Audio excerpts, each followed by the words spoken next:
Hey folks! Okay, so we're continuing to work our way through chapter 2 of my proofs book.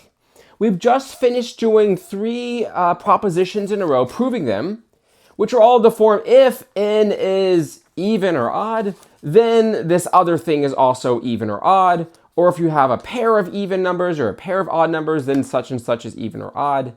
So here's one more, but with a twist. So proposition 2.7. If n is an integer, then n squared plus n plus 6 is even. Okay, so here's the question. Could you prove this? Do you know what to do? Well, here's a thought. Suppose the problem instead said, if n is an even integer, then show that this thing is even. Could you do that? I think probably you could. So if the problem was n even, n being even implies n squared plus n plus 6 is even. If that were the problem, then I think you could probably do it. What would you do? You would say let n be 2a, where a is some integer. You'd plug 2a into this. 2a squared plus 2a plus 6. You just plug in 2a for each n. Then you do a bunch of algebra. And you'd get down to the point where you have 2 times some mess, right? Is n. This thing would be equal to 2 times a big mess, right? And then that big mess, you would say, oh, by fact 2.1, that big mess is an integer. So boom, you're done. You have an even integer at the end. So if the problem said if n is even, an even integer, then prove that this thing is even, I think you'd have the tools to do it. You know, these things, learning is difficult, math is hard, but I trust that with time, you look back at the last 3 solutions, you could probably work it out.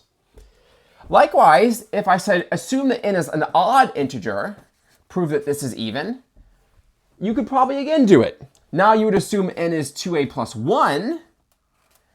You would have 2a plus 1 squared, 2a plus 1 plus 6. But the same thing would happen. The algebra would be a little messier, but you do some more algebra, and you get down to the point where you have 2 times some other big mess is equal to that, and therefore that is just 2 times some k. So it's even, right? So if n is even, I think you could do it. And if n is odd, you could do it. Now we're not assuming n is even or odd, but we kind of are because n is an integer. So n must be either even or odd. Does that make sense? Right? That's actually also part of fact 2.1. Also, every integer is either even or odd. Do you see where this is heading? So this section it comes from is called proof by cases. So we're still doing direct proofs. Each of these 2 cases was a direct proof, where we start with what we're given, we apply definitions or some algebra or some logic or something, and we end up with the conclusion that this thing is also even. So that's what a direct proof is. But now we're going to divide up our assumption into cases. So we're assuming n is an integer. Well, there are 2 possibilities. If n is an integer, it is either an even integer or an odd integer. And in either case, we have the tools to prove it. Therefore, if we piece those 2 parts together, we can show for the entire integer case that this thing must be even. Does that make sense? Okay, I hope so. It's kind of a divide and conquer strategy. You divide up the integers into 2 halves, the even half and the odd half, and then you conquer each one on their own, and then collectively you have conquered the entire collection of integers. So that's the idea. Let's prove it. Proof. Okay, so proof. Assume n is an integer. Then, by this first fact we did, fact 2.1, by fact 2.1,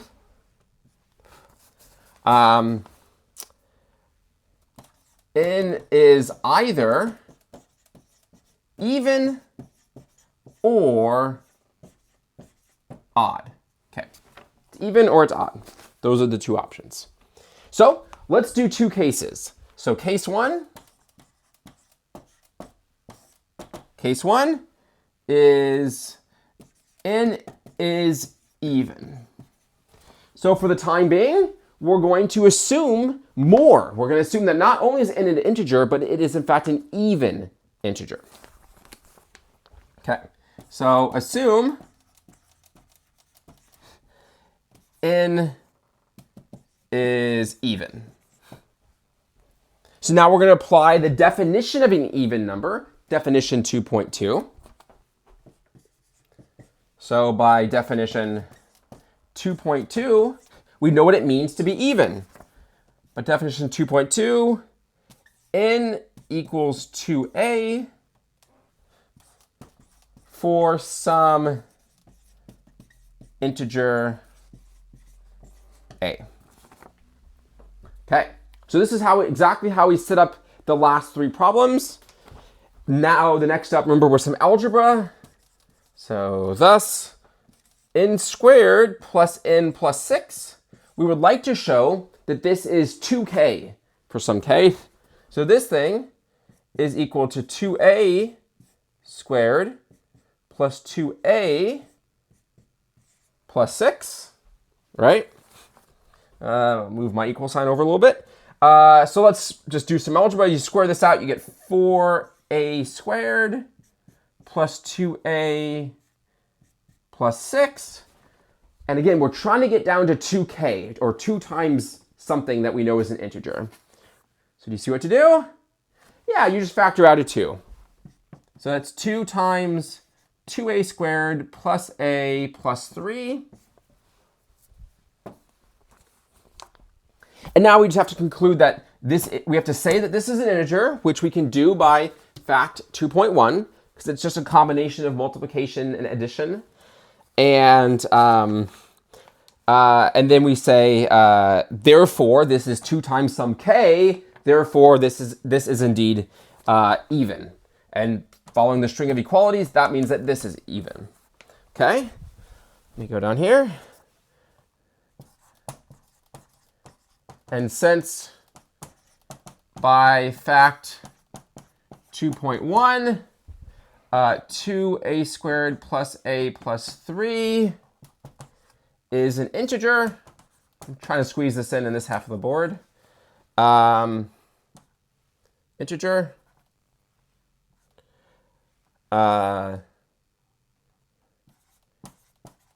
We have this thing, n squared plus n plus 6 equaling 2k, where the k, which was this, is an integer.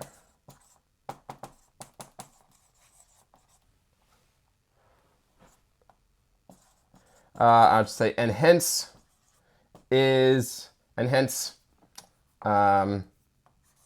n squared plus n plus 6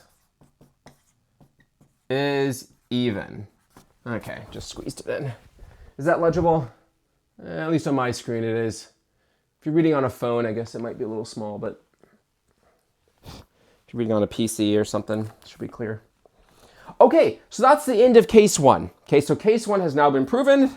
At times, at the end of a case 1, I'll do a box sub case 1. I don't really have room to do it this time, but sometimes I do that. Feel free to put a little box here, sub case 1, if you want to have some smaller interior end of proof boxes within the big proof. Okay, now let's go on to case 2. Case 2 is n is odd. So why don't you take a minute, and try to reproduce this same sort of logic, proving that if n is odd, then we also have that n squared plus n plus 6 is even. So you do that, I'll pause the video, and see you on the other side. All right, so hopefully you gave that a shot. Here's what I did. So case 2, n is odd. Assume n is odd. By definition, 2.2 n squared plus n plus 6. You plug in so because it's odd, it's equal to 2b plus 1 for some integer b. Now, it's two different cases. I don't think it would be poor form actually to reuse a. So if you wrote 2a plus 1 here, I honestly think that's okay.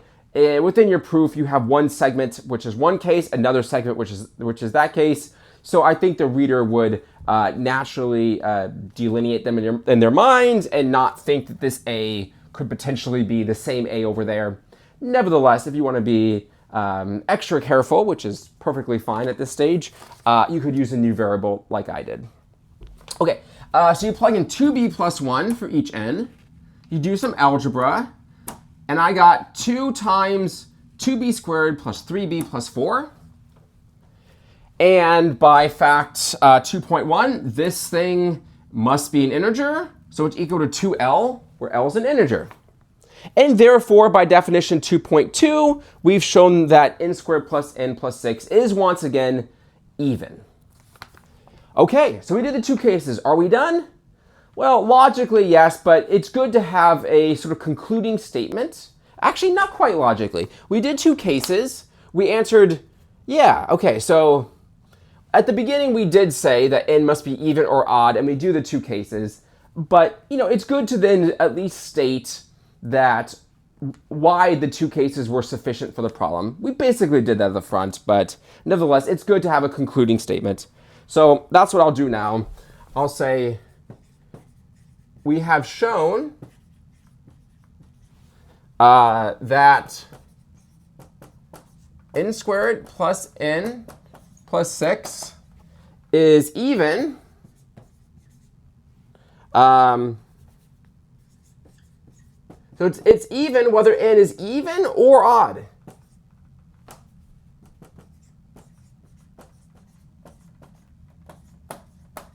Okay. So combined by fact 2.1, this proves that n squared plus n plus 6 is even for all integers.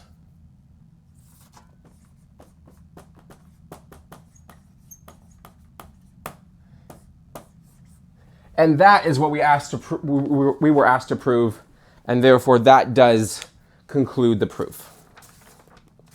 Okay. So there you have it. Does this make sense? So at times it's useful to take your assumption and assume and break it up into parts. And in the book, I give some other examples of instances where in future classes it might be beneficial to break something up into parts. Like maybe case 1 could be n is prime, and case 2 is n is composite, or n is non-zero and n is 0, or n is positive and n is negative, and a third case where n is 0. Or maybe a function is either continuous or not continuous, differentiable or not differentiable, or a series converges or it diverges. Or very soon we're going to talk about modular arithmetic, and the case could be n is congruent to 0 mod 3, and then 1 mod 3, and then 2 mod 3. So anyways, so keep your eyes open for that. If you can look at a problem and you said, well, I can't prove the whole thing, but I can prove one of the cases. I can prove if my assumptions were just a little stronger, I would be able to prove it. Start there. Start that proof, and then say, okay, so what else is there? What is the rest of the case? And maybe in that case, you now that you are only focused on that case, there are some new tools at your disposal. So go ahead. That's your advice. That is the suggestion for proof by cases.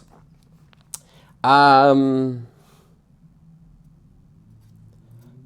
I think that's all I was going to say. So I'll see you next time, where we'll start section 2.3 on divisibility. I'll see you then.